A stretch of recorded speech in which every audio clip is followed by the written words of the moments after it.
Tommy Berry joins us on Racenet TV.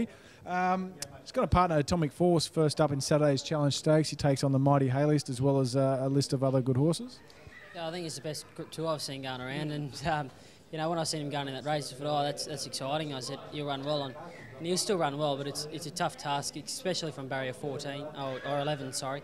And he's got a lot of speed inside of him, but Warwick Farm's that kind of track where you can sit a little bit wide with a bit of cover and still run well, so it'll be interesting. Okay. Great filly for Gay. He's come down from Queensland, had a couple of trials and whatnot. Yeah, she's a real gutsy filly. Always works with her ears pinned back, you know, tries very hard. Her work's been very nice and her trial's very good the other day. She's still always been a little bit slow out of the barriers, but you know, if it's a wet track, I tell you she's a lot better on a wet track, so look out. Okay, a lot of those, I think she's a ferocity from memory, so I think a few of them are.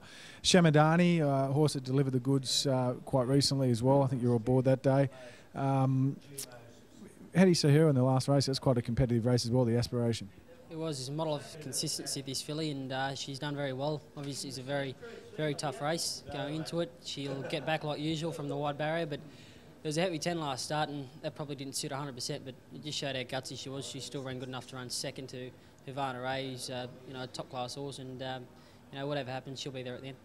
Okay, rounding the team out is Capers, the Mighty Capers, in the opening event of the day. It was probably the easiest race he's come against for a little while. He's beat most of the horses in it, and the ones that he hasn't beaten probably aren't up to what he is. And you know, he's really ready to fire now. And I don't know if Warwick Farm's going to suit him 100%. He's always seemed to go a little bit better on the bigger tracks, but time will tell with that. But hopefully there's a little bit of pace in the race because there isn't on paper. Best for the day, Tommy? Bit hard to pick a best. They're all nice rides, but I'll leave it with you.